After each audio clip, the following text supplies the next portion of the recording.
வணக்கம் தமிழர்களே. சிலர் சொல்லி கேள்விப்பட்டிருப்பீங்கள், வெள்ளக்காரங்கள் தானே உங்களை எல்லாம் ஏற்று உங்களுக்கு படிக்க விட்டு பணக்காரராகி இப்போ நுனி நாக்கில் ஆங்கிலம் பேசுகிறீங்கள், ஃப்ரெஞ்சு பேசுகிறீங்கள், இப்படி மற்ற மொழிகள் எல்லாம் பேசுகிறீங்கள் என்று சொல்லி நான் என்ன சொல்லுவேன்டா, அவன் உண்மையாக அந்த திறமசாலிகள் புத்திசாலிகள் என்று பார்த்து எடுத்து தண்டை நாட்டுக்கு எடுக்கிறான். அப்போ உண்மையிலேயே திறமசாலிகள் புத்திசாலிகள் எல்லாம் இல்லாமல் போகிறாங்க, குறைஞ்சி கொண்டு போகிறாங்க எங்கட நாட்டில். அப்போ இன்னொரு விதத்தில் பார்த்தா இந்த வெளிநாட்டுக்காரர் ஒரு தமிழ்லையும் எடுக்கலன்ட்டு வைங்க, ஒரு தமிழ்லையுமே எடுக்கலை, என்னையும் சேர்த்து தான் சொல்கிறேன், ஒரு தமிழ்லையும் எடுக்கலைண்டா இப்போ அங்கே பல தமிழர்கள் இருந்திருப்போம், எல்லா தமிழும் அங்கேயே இருந்திருப்போம்.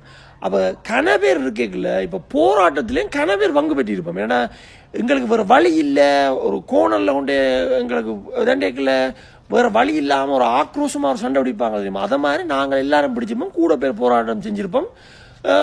அப்போ ஒரு நாடே கிடைச்சிருக்கு எங்களுக்கு. இப்போ என்னென்னா புத்திசாலிகள் அறிவாளிகள் எல்லாம் வெளியில் நாடும் இல்லை, என்ன மொழியும் இல்லை, அதெல்லாம் கலாச்சாரமும் பண்பாடு அதுகளும் இல்லை, எல்லாம் மாறிக்கொண்டு போகுது. இப்போ கடைசியில் இந்த லூசர் நாங்கள் தான், வெள்ளைக்காரன் எங்களை வச்சு வடிவாக அவன் பயன்படுத்தி கொள்கிறான். சரியா, அதுதான் நடக்குது. மற்றது இந்த வெளிநாட்டுக்கு ஆக்கள் வந்தது ஏதோ இங்கே வந்தால் டெமோக்ரஸி இருக்கும் என்று இல்லை. என்னடா உண்மையிலேயே உங்களுக்கு உயிர் பயம் தண்டோணுமெண்டா நீங்கள் ஆசியாவிலே இன்னொரு நாட்டுக்கு போயிருக்கலாம். அங்கேருந்து தூரம் கடந்து கனடாவுக்கு, அமெரிக்காவுக்கு, பிரித்தானியாவுக்கு, ஃப்ரான்ஸுக்கோ, ஜெர்மனிக்கெல்லாம் வரத்தவே இல்லை. பக்கத்தில் இருக்க மலேசியாவுக்கு போயிருக்கலாம், தாய்லாண்டுக்கு போயிருக்கலாம், கம்போடியாவுக்கு போயிருக்கலாம், இப்படி கணக்கு நாடுகள் இருக்குது.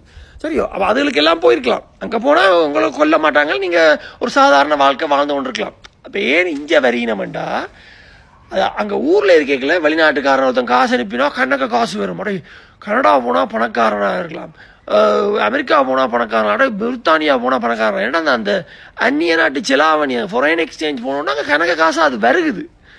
ஆனால் உண்மையிலேயே அந்த காசு இப்போ வெளிநாட்டில் இருந்தீங்கன்னா நீங்கள் அது அங்கத்தே வர்ற சம்பளமும் வருமானமும் உழைக்கிறதும் அங்கத்தே செலவுக்கு முழுக்க போயிடும். ஆனால் இந்த காசு அங்கே கொண்டு போய்க்க தான் உங்களுக்கு கணக்கு காசாக தெரியுது. அங்கே இருக்க எல்லாரும் ஐயோ இஞ்ச போனால் தான் பணக்காரலாம் வரலாம்ட்டு இஞ்ச வர்றது.